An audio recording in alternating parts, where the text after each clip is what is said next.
We actually had a chance to talk with a structural engineer who did some work on this complex in Surfside 4 years ago. Now, while that work was not related to this collapse, 10 Tampa Bay Shannon Close spoke with him about what he saw today and what that might mean for you.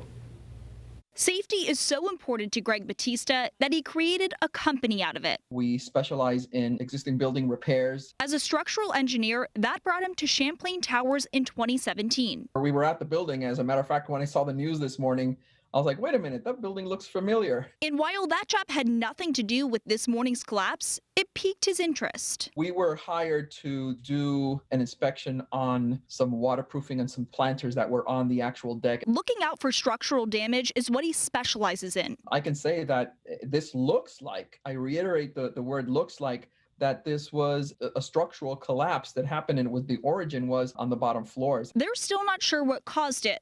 But as we watch all this terrifying video, he says there's a safety lesson for us all. People need to be aware, and if you see a crack on a building, if you see big spalling, if you see those kind of things, you can make a phone call and have somebody check it out. And even though it's likely it may not be a big issue, there's another small but significant percentage that there's an underlying structural problem. This is something that is highly unusual, but it's possible that something like this happens.